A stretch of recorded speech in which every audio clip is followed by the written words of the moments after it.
Fala galera, aqui quem tá falando é o Fire. Nós estamos começando o Sempocast 04, história do Tokusatsu. E aí galera, aqui é o Mozendia, mais uma vez trazendo para você muita informação no nosso Sempocast. E aqui é o Mamute, dá uns pitacos aí e fazer a galera rir um pouquinho. E hoje a gente está com um convidado mais do que especial, um cara que sabe tudo sobre o assunto. Por favor, senhor Ricardo, se apresente. E aí pessoal, sou do Tokusatsu, né, do site tokusatsu.com.br e tokubrasil.com, e a gente está aí com essa parceria com o pessoal do Senpu, que é uma parceria muito legal. A gente já teve ontem conversando, né, fizemos um churrasco ontem, que foi muito legal em Belo Horizonte para conhecer o pessoal. E estamos aí para dar um pouquinho aí de informação para a galera, tentar passar para vocês o melhor que a gente puder aí. Valeu, obrigado pelo convite, galera, muito obrigado. Isso aí, bem-vindo, cara, e lembrando que o Ricardo participou do nosso Sempurrasco, vai ter fotos aí no site depois. Queremos só pedir desculpa, não convidamos a todos os fãs de Tokusatsu de Belo Horizonte, porque afinal de contas foi o Sempurrasco piloto, né? A partir de agora, em julho, já temos um marcado, um de grande porte, aberto para todos os Tokus fãs de Belo Horizonte e do Brasil. É isso aí. Então, história do Tokusatsu e sua importância no Brasil. Para poder falar da história do Tokusatsu e a gente não embolar o meio de campo inteiro, convidamos então o Ricardo, que é um dos caras que eu conheço que tem mais conhecimento em Tokusatsu, já fez palestras sobre Tokusatsu no Rio de Janeiro em eventos e tá aí para falar pra gente sobre o Tokusatsu.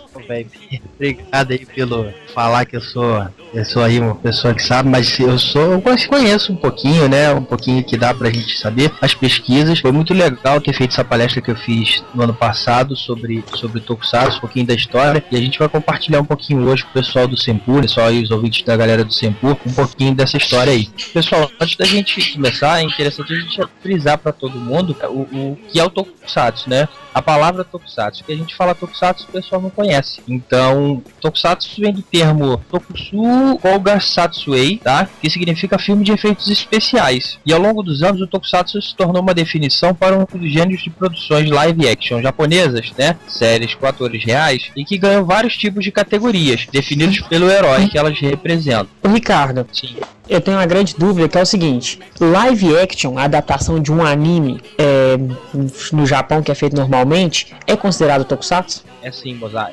Pela própria palavra, pelo próprio significado do Tokusatsu, que seria filme de efeitos especiais, qualquer adaptação que é feita de um anime ou qualquer tipo de coisa que envolva um efeito especial, ele é considerado um Tokusatsu. E o Tokusatsu, exatamente por isso, o Tokusatsu ele tem várias vertentes. Exatamente, várias ramificações. Então a gente tem aí o Super Sentai, que é uma ramificação, o Metal Hero, Kamen Rider, o Ultraman. Geralmente quando se faz uma adaptação de anime, a gente coloca numa categoria chamada Other Heroes, né, que a gente vai falar um pouquinho mais pra frente. Certo. Então, o Tokusatsu, como eu falei pra todo mundo, ele ganhou várias categorias e lá no Japão ela é dividida nas seguintes categorias: Super Sentai, que são equipes ou super equipes ou super esquadrões, né, que são equipes com 5 ou mais integrantes, cada um de uma cor e sempre liderados por integrantes vermelhos. Todos os Super Sentais, o principal sempre é o vermelho. Nunca teve um caso de ter outro líder que não fosse vermelho, né? Ou já teve algum caso? Não, ainda não. O que a gente tem são personagens secundários que levam a vermelho a desenvolver a história, mas para dar os comandos, para poder ser a referência, até hoje que eu tenho conhecimento, é sempre o vermelho. No Jaka, o Big One, ele aparece no meio da série. Depois ele se torna meio que um líder, não?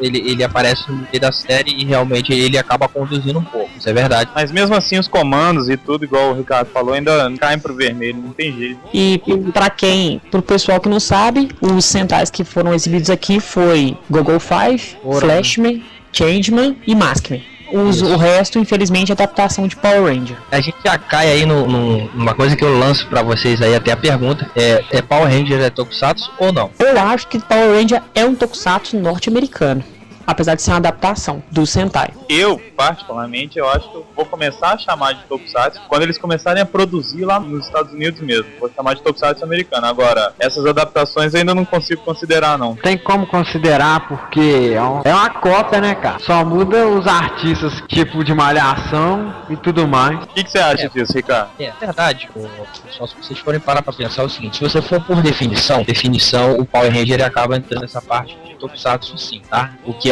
pra mim, na minha opinião, uma pena, se bem que realmente pela definição a gente pode considerar assim o Power Ranger como Tokusatsu. Obviamente que a gente tem os fãs, exatamente por não termos mais essa franquia sendo trazida pro nosso lado, exatamente por causa dessas adaptações, o pessoal acaba não considerando. Mas até pra própria Toei, hoje em dia, o Power Ranger ele acaba entrando na categoria de Tokusatsu, sim. Ô Ricardo, e o tal mito que eles falam que como a Disney tem os Power Rangers e tem esse contrato de exibir o Sentai num ano e no ano seguinte virar Power Ranger, existe o mito que fala que o Sentai não pode vir pro ocidente. Isso confere? Pois é, o Mozart, realmente isso acontece. Uma vez eu li numa entrevista na internet que isso não é verdade. O que acontece é o seguinte: o Power Ranger ele vem pra cá pro Brasil porque o licenciamento dele sai mais barato, entendeu? É muito mais caro você ir até o Japão buscar esse seriado do que você pegar uma pessoa que já está tendo o licenciamento aqui. O que me parece é o seguinte, é que provavelmente a pessoa que compra esse direito, antigamente era a Saban e agora é a Disney, eu acho que ela tem o direito de vender tanto a adaptação quanto o original, entendeu? Só que eles empurram mais a adaptação porque, obviamente, que eles vão ganhar mais dinheiro com isso. Mas esse mito realmente existe, mas parece que ele não é verídico. Você pode sim trazer os Super Sentais pra cá, só que é mais caro, né, velho? Então, infelizmente... Podemos talvez pensar que no futuro, que agora que a Rede TV está exibindo o Ryukendo, a gente pode até talvez esperar que floresça mais o Tokusatsu na TV. Se Deus quiser, tudo indica que embaixo dos DVDs de Jast em Jiraiya, pode ser que tenha aí alguma reviravolta, se Deus queira, né? De repente com essa vinda aí dos DVDs, dos boxes, das caixas e tudo, talvez realmente a gente tenha uma volta mesmo. Vamos passar para uma vertente, que é o Metal Hero. Metal Hero são heróis de visual metálico, portados de veículos futuristas e espada laser, né? Eles foram iniciados em 1982 com Gaban e dentro, o engraçado disso tudo é o seguinte: dentro dessa vertente do Metal Hero a gente ainda tem outras subdivisões, né? Que é os Police Heroes, né? Que são Gaban, Charivan e Scheider. Foi uma trilogia, né? Passou no Brasil. Isso. Passou. Nós temos as High School Heroes, iniciadas com Spector em 1990, e a gente tem os que eles chamam de... me fugiu a palavra.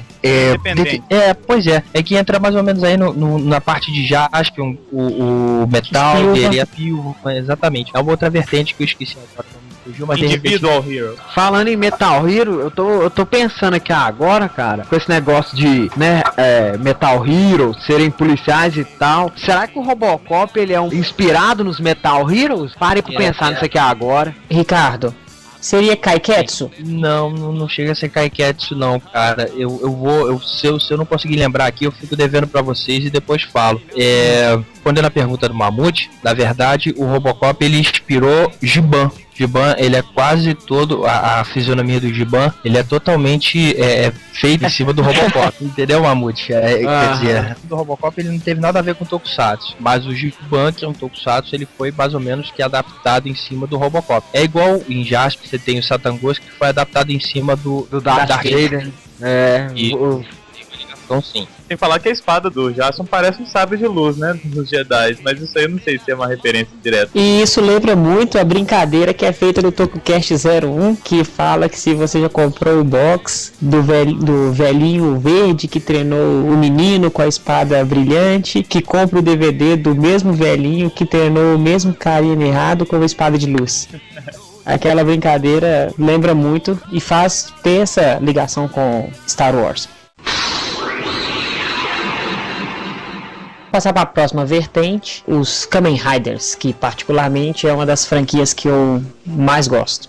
O Kamen Rider, a definição de Kamen Rider é a seguinte: o Kamen Rider quer dizer motoqueiro mascarado, que são personagens mutantes em forma de insetos que antigamente eram louva-a-Deus e hoje em dia são besouros, né? Eram gafanhotos também. Na verdade era só gafanhoto. Louva-a-Deus foi a dublagem brasileira que inventou o louva-a-Deus, né? É verdade, desculpem essa Rider Pikmin, porque isso é uma coisa horrorosa. Não, mas isso pode ser contado como parte dos Kamen Riders, porque a gente na época só tinha o dublado, então...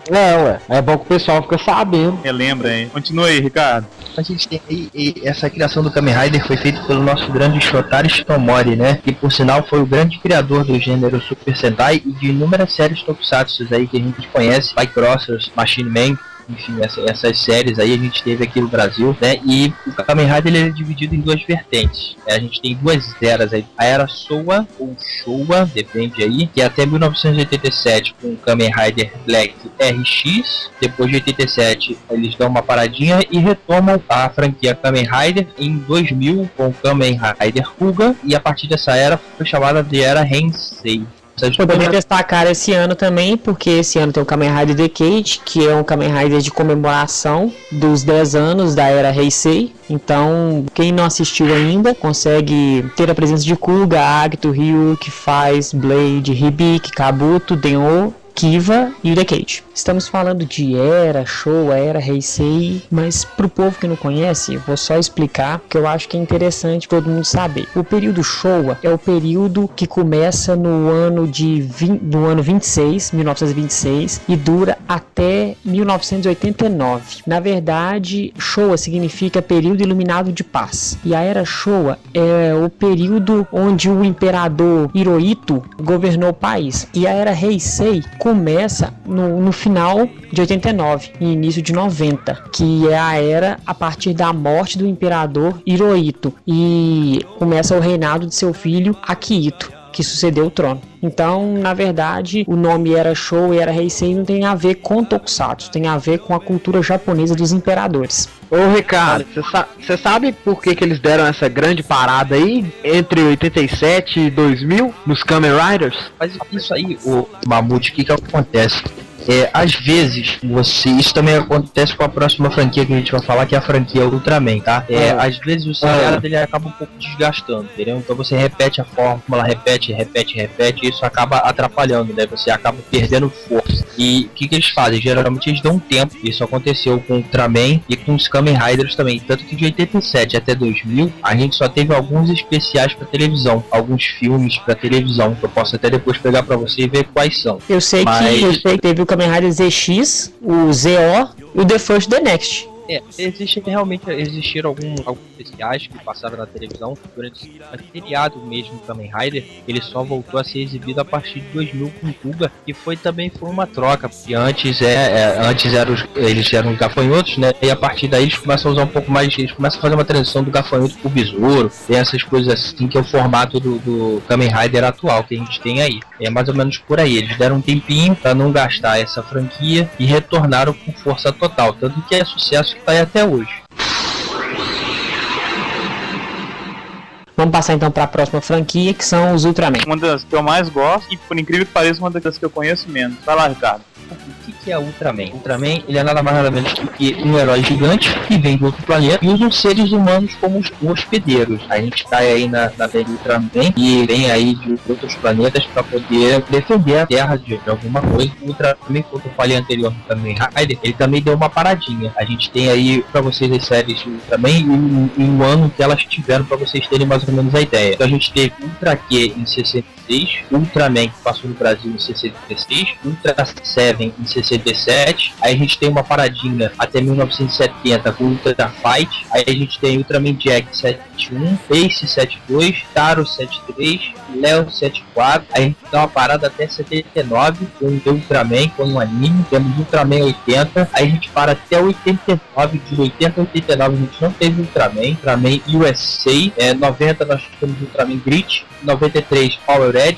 96 Ultraman Zert, 96 o Tiga, 97 Dyna, 98 Gaia, e daí pra frente a gente tem até a 2007 Ultra Galaxy, né, que passou agora há pouco. Então o Mamute, isso aí a gente acaba também caindo naquela última parte do Kamen Rider pra não estragar a franquia e não fazer, repensar o formato também, ver que fazer pra melhorar, né? 80% dessas séries de Ultraman eu nunca assisti. Eu ia comentar, eu tenho muito pouco conhecimento, porém todos que eu assisti até hoje, eu acho que é que eu mais me vivi, e eu acho que esse negócio de gastar acontece um pouco mesmo. Vamos ver o que o futuro espera aí pra jogo também. Eu gosto.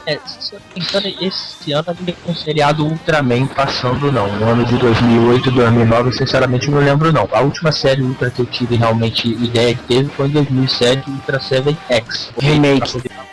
Ultra 7 de 67. Mas por enquanto a gente tá aguardando aí a Ultraman pra ver o que vai dar, né? próxima vertente, que é bem parecida com os Ultras, os Kyodai Heroes. Os Kyodai Heroes são heróis gigantes, tá? Eles são diferentes do Ultraman, porque o Ultraman ele tem duas formas. Ele tem a forma humana e tem a forma gigante dele, que é quando ele entra para lutar contra os monstros, né? O Ultraman. O Kyodai não. O Kyodai já é uma série apenas de heróis gigantes. O exemplo que a gente tem disso aí, e que passou no Brasil, foi o seguinte. Vingadores do Espaço, Robô Gigante e o Spectraman. Só que o Spectraman ele tem a forma dele humana também, né? Então eu acho que ele sai um pouquinho disso aí. Ele poderia... Eu ia comentar isso agora, que o Spectraman tem a forma humana também. Esse Kyodai vem do nome daquele dos Changeman, que fazia os monstros crescer, é a mesma palavra? Não. O outro é Kyodai. Esse é Kyodai o outro é Kyodai com G. Ah, tá. O próximo que a gente tem então são os Kaijus, que são os monstros gigantes, né? São séries que apresentam monstros gigantes como protagonistas, que aí a gente tem como exemplo clássico aqui no Brasil o Godzilla, exatamente. O Godzilla, ele é o herói clássico do Kaiju, né? E o gênero do Kaiju não é só ele não, a gente tem a Mothra, que é uma borboleta gigante, a gente tem uma tartaruga também grande, então os Kaijus são heróis monstros. A próxima vertente que a gente tem, vertente de Henshin, que seria mais ou menos o Henshin e o que a gente chama aqui de Other Heroes, né? Que são heróis que não se encaixam nas filosofias anteriores. O que quer dizer o Henshin? Henshin é transformação, né? Hoje nós temos inúmeros animes e mangás que ganham suas versões live action, né? Que acaba ganhando exatamente isso, foi aquilo que a gente comentou antes da adaptação do anime. Então ele vai para essa vertente do Henshin Heroes. E Sailor Moon é um exemplo disso, né? A gente tem aí Dragon Ball, que tá agora no cinema, seria mais ou menos por aí. Fuma no Kojiro também, que é uma adaptação de um anime, Caché. O Garo entra no Henshin. O Garo entra nessa Henshin. Ele até poderia ser um Metal Hero. Se essa franquia de Metal Hero ainda existisse, provavelmente ela entraria também, né, nessa vertente do Metal Hero. Mas o que acontece é o seguinte, que essas vertentes que a gente acabou falando aqui, a maioria delas foi criada nos super-heróis feitos pela Torre. A Torre que acabou criando essas vertentes. Então tudo que não é feito pela Torre, ela se encaixa fora, ela se encaixa nessa parte do Henshin. Por exemplo, Cybercops. Cybercops ele se encaixaria mais ou menos ali entre os Metal Heroes ou entre o Super Sentai. Só que ele não entra em nenhuma dessas duas porque ele não foi feito pela Torre. Ela foi feito pelo estúdio Toho. Né? Então ele não se encaixa em nenhuma dessas, ele acabou sendo um Henshin Hero. Vamos falar agora de uma outra vertente, que são as produções que não foram feitas no Japão. Essas produções feitas fora do Japão foram várias, tá? Não foram poucas não. E elas entram exatamente nessa categoria de Henshin, né? Nessa categoria de transformação. Fora do Japão, a gente pode destacar o trabalho de alguns fãs que foi reconhecido pela Torre, que foi France 5 na França. No Brasil, a gente tem Sector Sun, Last Rangers, Defender, entre outras também. A gente tem Exterion, que foi uma produção nipo-coreana. Nós temos Sport Ranger, que foi feito na Tailândia. Hanuman foi feito na Itália.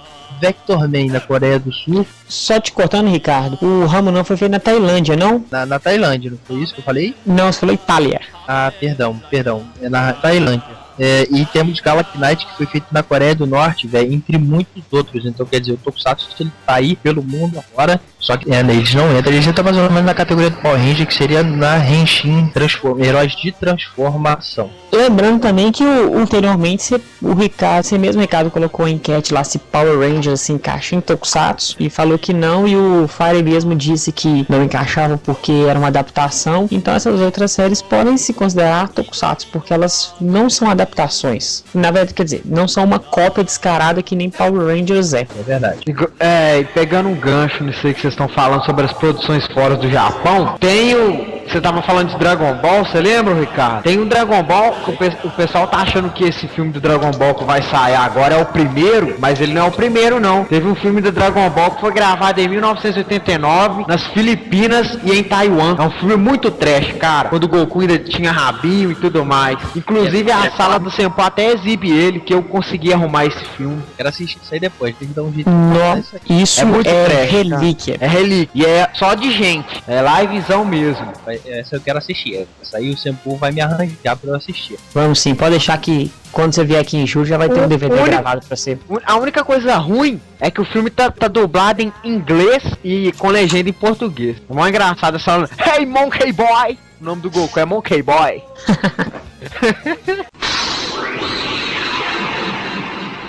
Agora, a história do Tokusatsu nua e crua. O Tokusatsu ele foi criado na década de 50, né? Ele foi criado inicialmente para alertar o mundo sobre os perigos dos armamentos nucleares. Por esse gênero, com todo o seu estrondoso sucesso, ele acabou evoluindo e se tornou sinônimo de entretenimento, entendeu? E o primeiro Tokusatsu que a gente considera é o Godzilla. O Godzilla foi criado em 1954 e ele é considerado o pai do Tokusatsu, porque ele foi feito inclusive com os efeitos especiais do Tsuburaya, do eixo Tsuburaya, que mais pra frente viria a criar a maior franquia que tem hoje em dia no Japão, que é a franquia do Ultraman, que é uma das franquias de maior sucesso que tem lá.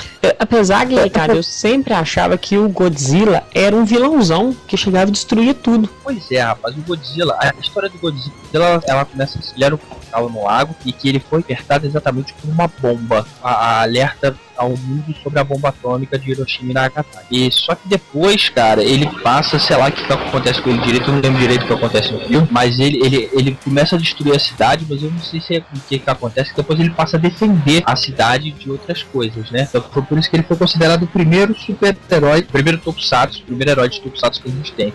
O interessante disso tudo é o seguinte, é que o Godzilla, ele foi feito em formato de filme, ele não foi feito em seriado. Então a gente vê vários filmes de Godzilla por aí e a gente não tem um seriado de Godzilla. Eu acho legal também notar uma certa mudança durante toda a história do Tokusatsu, e você me corrija se eu estiver errado, Ricardo, mas eu acho que o Tokusatsu, no começo, ele era muito mais adulto e direcionado para o público adulto do que hoje em dia, né? É porque, na verdade, o Tokusatsu, quando ele começou, ele era feito mais para alertar mesmo. Essa ideia de hoje em dia vender brinquedo, ela foi se transformando com o tempo. Naquela época, o Tokusatsu ele tinha sido feito para poder exatamente alertar o mundo dos perigos da bomba atômica, dos perigos da destruição. E o japonês ele ficou muito carente de herói por causa dessa bomba, então eles criaram mais ou menos isso para poder tentar mostrar para o mundo que eles sim, existe um perigo enorme, que é a bomba atômica do mundo. Com o tempo, isso aí foi se aprimorando, como eu disse aqui, isso foi feito primeiro pro cinema. Mais pra frente a gente vai ver que as coisas começam a mudar e ele passa a ser um seriado. Então o seriado ele tem que dar uma audiência pro público, e aos pouquinhos, como o herói foi crescendo bastante, as crianças começaram a se espelhar com esses heróis e eles viram um potencial muito grande nessas séries de vender brinquedos, essas coisas assim. Então foi a partir dessas coisas assim que o Tokusatsu deixou de ser uma coisa mais adulta para ser uma coisa mais infantil, como a gente vê hoje. Inclusive, o Sentai hoje em dia, ele é praticamente voltado pro público infantil, não é isso? É verdade. Infanto-juvenil. Infanto-juvenil, melhor ainda.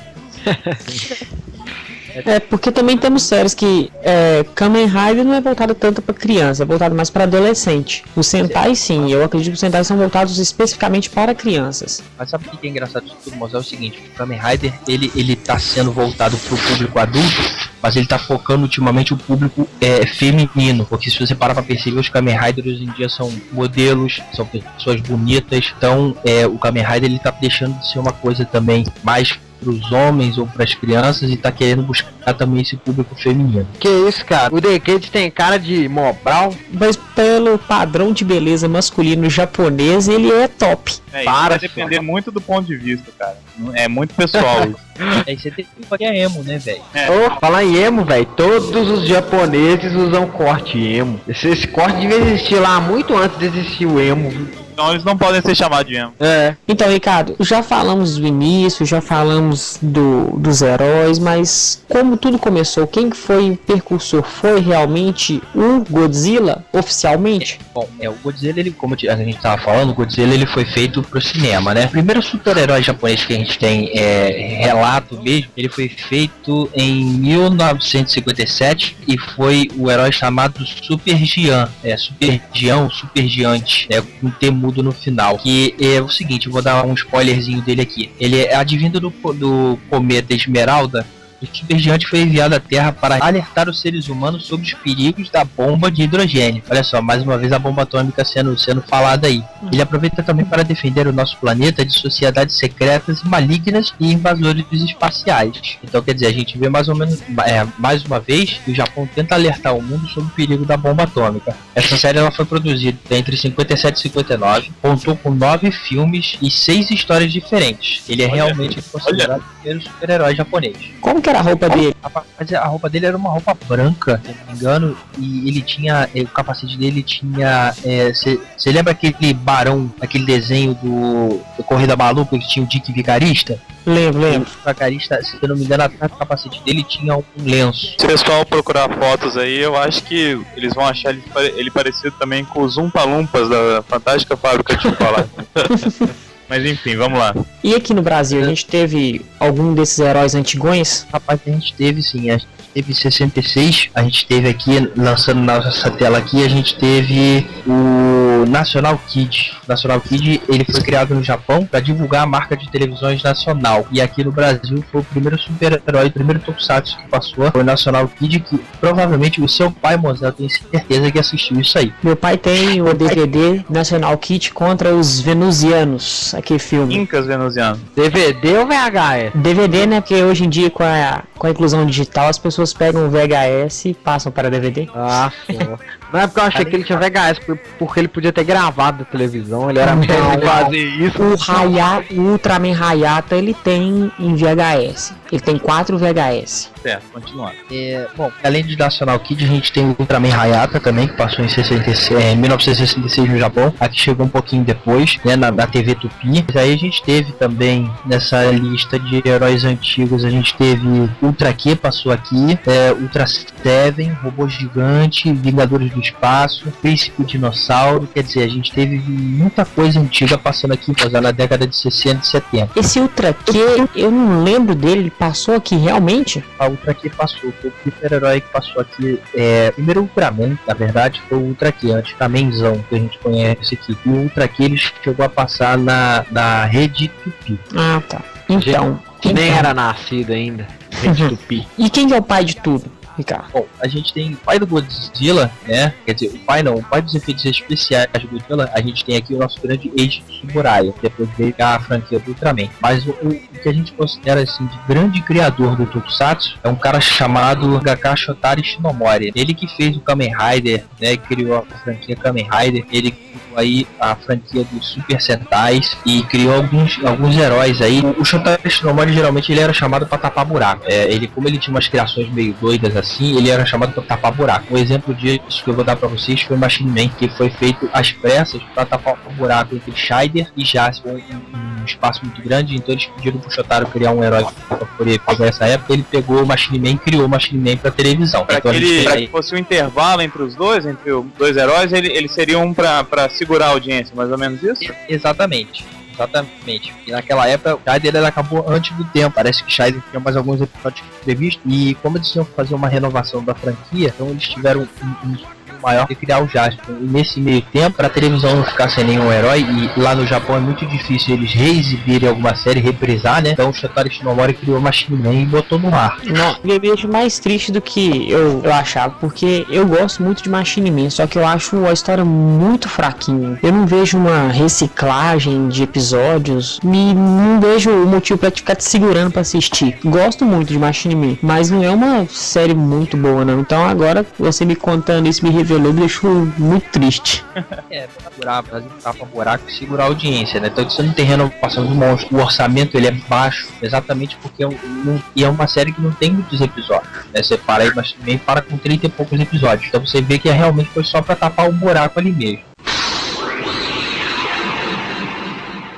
Ricardo, você que é um grande conhecedor do Tokusatsu, você sabe a lista, assim, não precisa ser completa, mas quase completa, de todos os Tokusatsu que passaram aqui no Brasil? Teve uma pesquisa que eu fiz uma vez, acho que se eu não conseguir a minha lista aqui, eu acho que ela se não for 100%, eu acho que 90% a gente tem aqui sim. Na década de 70 e início dos anos 80, a gente teve National Kid, Ultra Q, Ultraman, Ultra Seven, Robô Gigante, Vingadores do Espaço, Godzilla, Príncipe Dinossauro, Esper, O Regresso de Ultraman, Spectraman, Agentes Fantasmas, Gilver, o Guyver não sei falar direitinho isso aqui, Gamera e Lady Pop. Depois, essa aí a gente pode considerar a primeira fase de Tokusatsu no Brasil também. A maioria dessa é exibida pela Tupi, não é?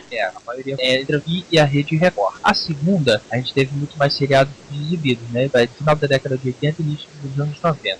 Aí essa já é um pouco a nossa missão, né?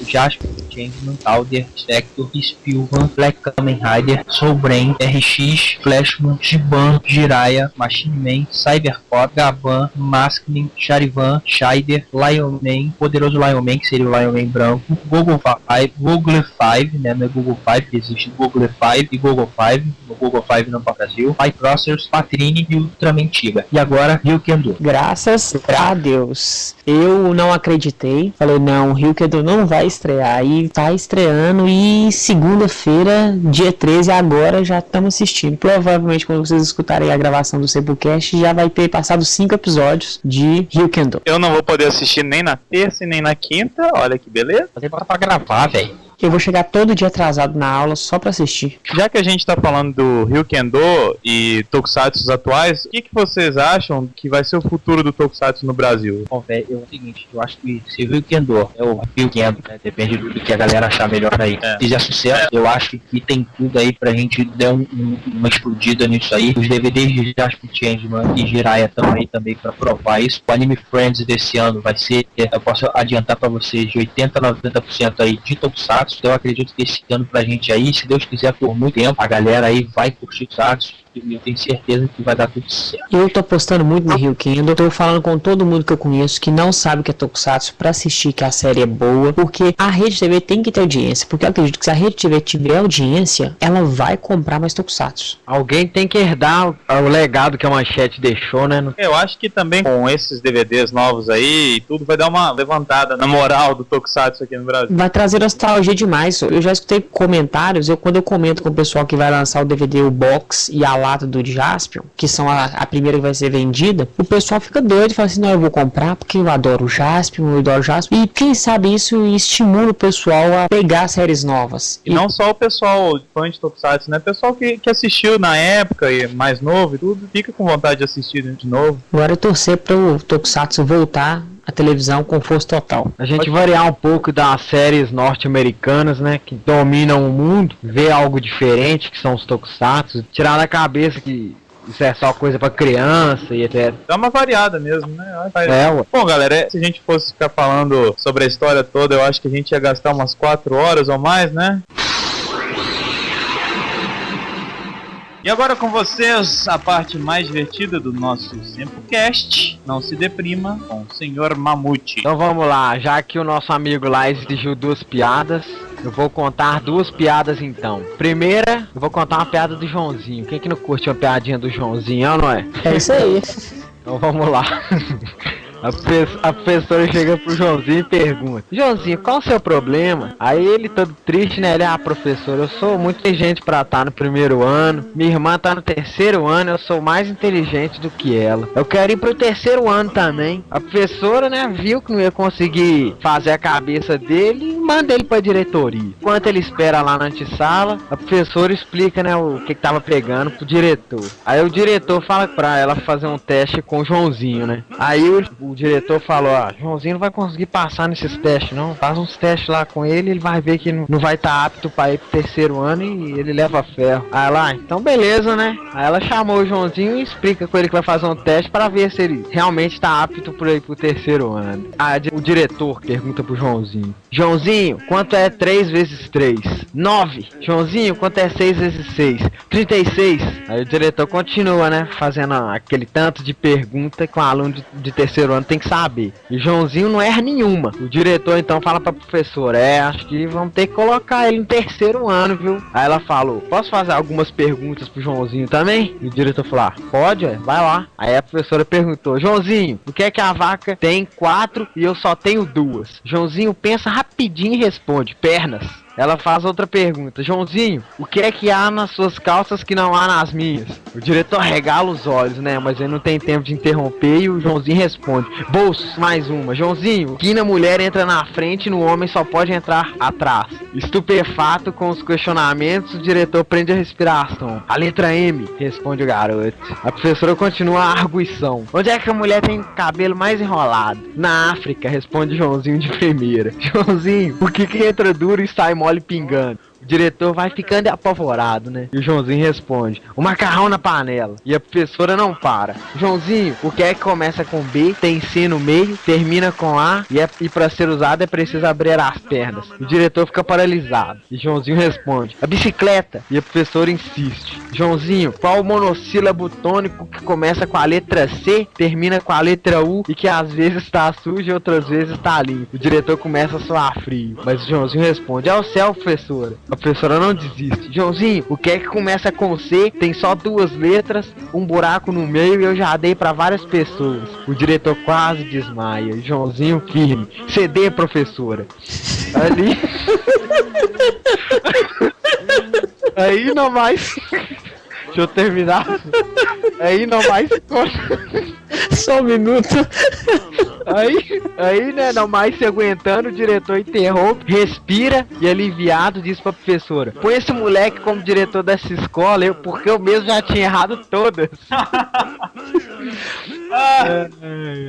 Bom, e agora, a pedido do Lord Silver, eu vou contar mais uma piadinha. Essa é especialmente pra ele, hein? O cara chegou no bar e gritou: me vê uma pinga aí. O balconista encheu o copo e advertiu: aqui todo mundo que toma pinga joga um pouco no chão e oferece pro santo. Aí o freguês fez uma banana, né, com o braço e falou: pro santo eu dou uma banana. No mesmo instante, o braço dele endureceu e não mexia mais não, ficou durinho daquele mesmo jeito. O que aconteceu? Gritou o cara, né, todo na rua, porque o braço dele ficou duro. Aí o barman falou com ele: ó, o senhor ofendeu o santo e ele te castigou. Mas como é a primeira vez que você vem no bar, eu vou resolver isso. Aí ele chamou todos os fregueses e pediu pra todo mundo rezar junto. Aí o braço do cara que ficou duro foi voltando ao normal aos poucos. Aí, nesse meio tempo, um velhinho viu tudo e ficou de olho regalado vendo aquela história, né? Aí esse mesmo velhinho chegou no balconista e pediu uma pinga, né? Tomou tudo num gole só. Aí o balconista perguntou: e pro santo? E o velhinho abaixou as calças e tirou o pra fora, né? Aqui pro santo, ó. Aí o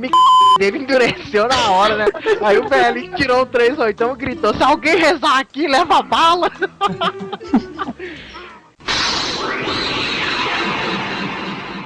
Então, pessoal, chegando ao final desse Sempocast, que foi um Sempocast didático, acho que deu pra galera entender bem como é que funciona o esquema do Tokusatsu, da história do Tokusatsu, e a gente deve muito isso ao senhor Ricardo. Ricardo, as suas considerações finais? Queria agradecer de coração estar aqui hoje nesse Sempocast. Queria agradecer a oportunidade que vocês me deram para estar aqui falando um pouquinho mais sobre o Tokusatsu. Queria agradecer a vocês, principalmente que estão aqui participando do Sempocast, que foi muito bom para mim estar aí no sábado com vocês. Foi um churrasco muito legal, maravilhoso. Tenho certeza que a amizade só fortalece. E eu queria deixar aqui registrado o seguinte: é que a voz do Mozart, velho, parece que a voz do caminhãozinho, aquele caminhão reboque do carro, né? Aquele mate.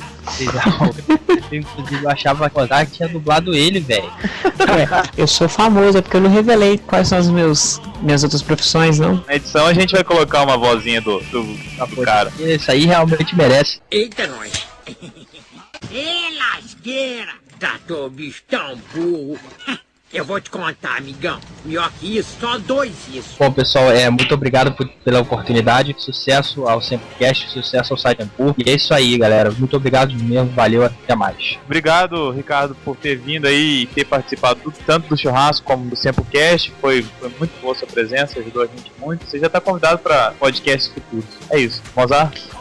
Quero agradecer a presença mais uma vez do Ricardo, entendeu? Que ajudou a gente bastante. Sem ele, eu acho que a gente ia se perder muito no assunto. Também quero agradecer por ele ter vindo no nosso churrasco, ter se deslocado do Rio de Janeiro para vir a Minas Gerais para o churrasco. Também quero avisar a todos que esse Sempocast didático, como o Fire diz, vai ser mais para poder levar aqueles que já conhecem Tokusatsu a verdadeira história, e para quem sabe, pessoas que não conhecem, conhecerem agora e criarem gosto, porque o Tokusatsu Tokusatsu é muito bom e eu sou apaixonado por Toku e vou continuar sendo até quando eu for velho pra caralho. Mamute?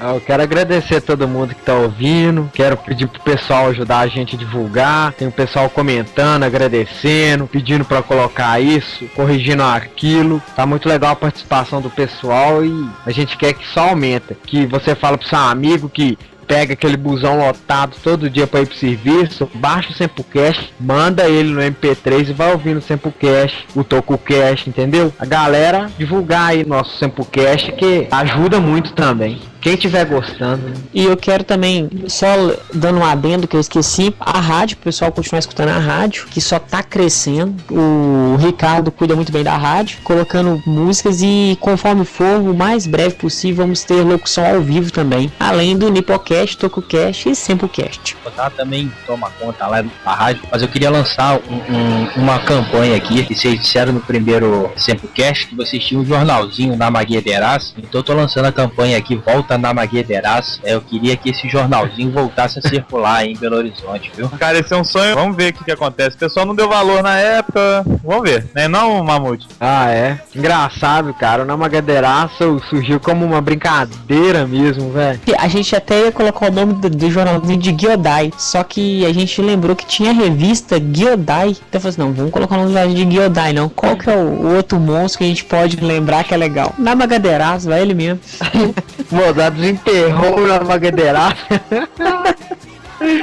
Ah, vamos ver, quem sabe. A gente não tem planos de voltar com o Namagaderaço por agora, não. Mas futuramente, quando a gente estiver dominando o mundo, quem sabe. A campanha do Ricardo deu certo, né? É, ué. Vamos lançar essa campanha aí, Volta na Magueiras. Então é isso aí. Muito obrigado, pessoal. Continuem com a gente. Valeu, gente. Beijo. Alô.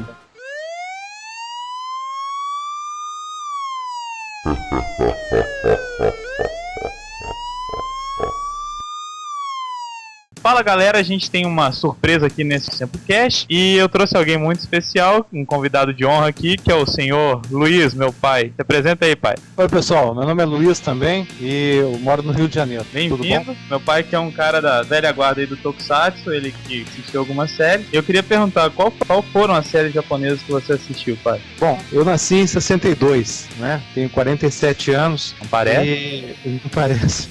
Mas, obrigado, eu sou muito bonzinho. Mas eu me lembro de assistir televisão, eu ainda era garoto e a televisão naquela época era preto e branco, não era uma TV colorida ainda naquela época. E a primeira série que eu vi, que eu me lembro, foi o National Kid. Eu até, para tentar dar algum relato daquilo que eu via, né, ele era marcante pela musiquinha dele, né? Todo mundo conhecia a musiquinha dele, que eu não vou nem tentar cantar aqui, mas era muito peculiar a musiquinha dele. E ele era o herói que voava de braços abertos, diferente do Super-Homem, o americano que voava com os braços pra frente, né? E aí eu pra tentar lembrar, eu procurei até me informar aqui na internet, né?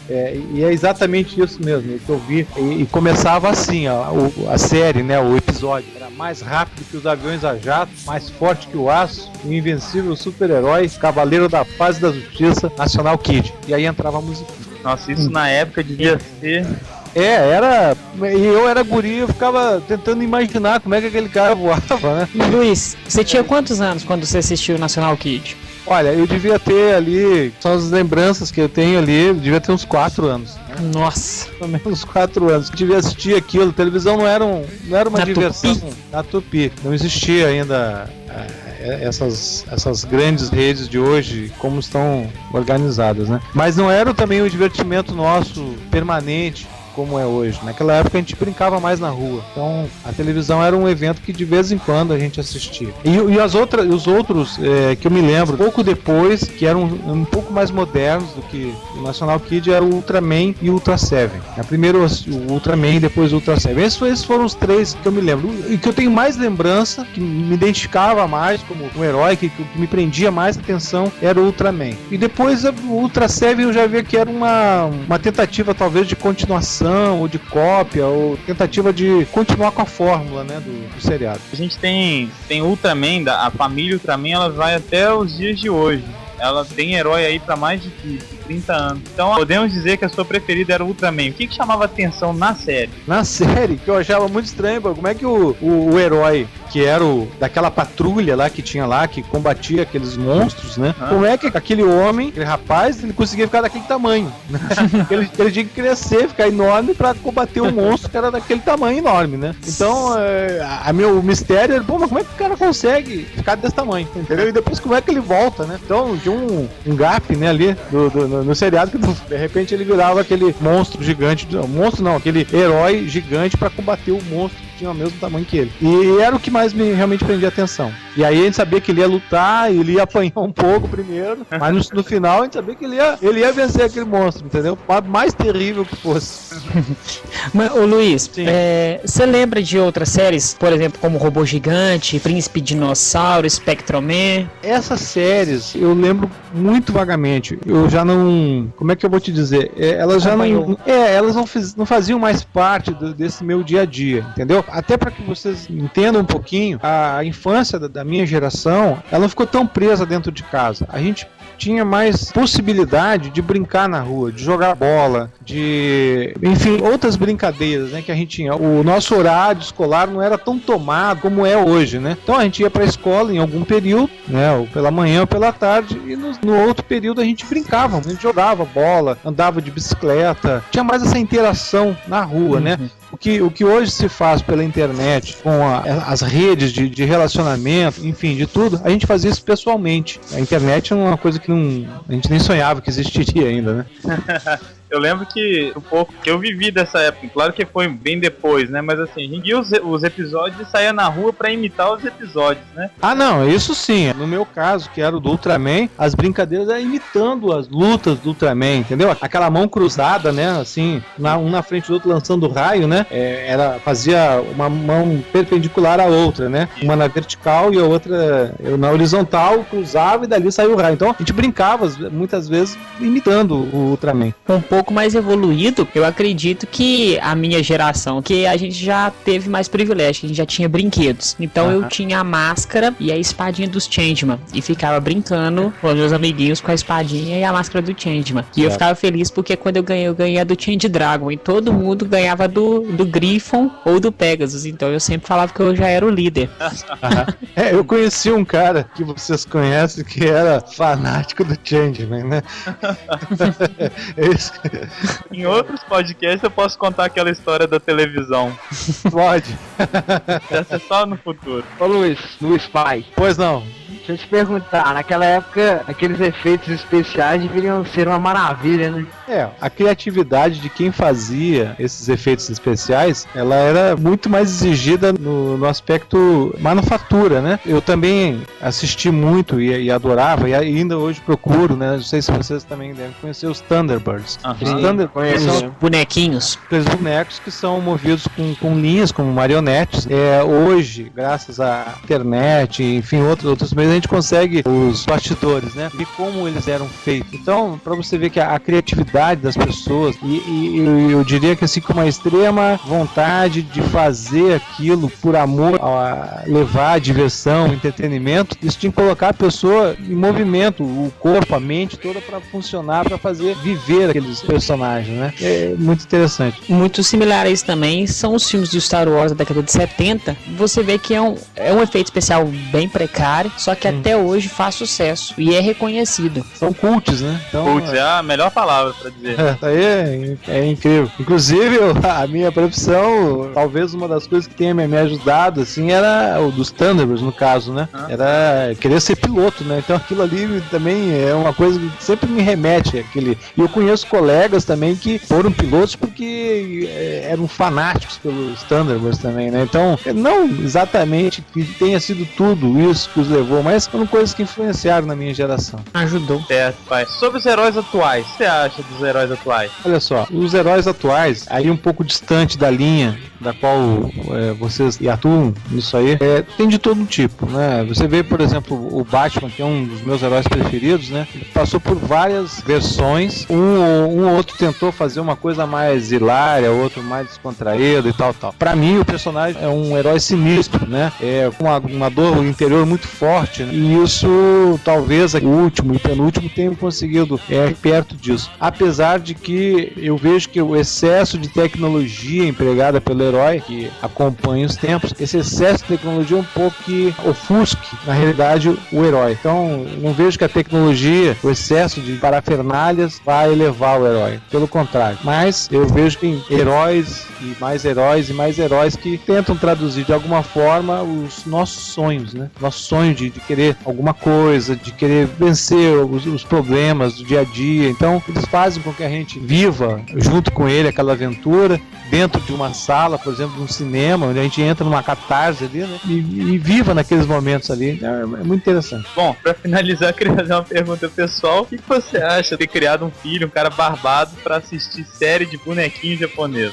Olha, eu acho legal que a gente tem esses gostos, essas coisas. A gente não pode perder aquele sentimento que a gente cultivou lá na infância. A gente não é infantil o tempo todo, mas a gente não abandona a infância e as lembranças da gente. São elas que ajudam a gente a caminhar na vida. E a questão do corpo envelhecer é uma coisa, mas o espírito, eu procurar sempre manter o nosso espírito jovem, aberto a novas ideias, aberto à busca do futuro, né? E um dia vocês também vão ser pais, vão olhar para aquela criança e vão entender perfeitamente o que ela quer, quando ela brinca, quando ela fala sozinha, quando ela tá ali com aquele carrinho, criando um mundo, um império ali, daquela coisa, sonhando. E vocês vão, claro, logicamente vocês vão entender isso perfeitamente. Legal o trabalho de vocês aí, eu faço votos que vocês consigam muito sucesso nessa aventura dos super-heróis de vocês e fico muito feliz que vocês estejam felizes também por estar fazendo isso aí.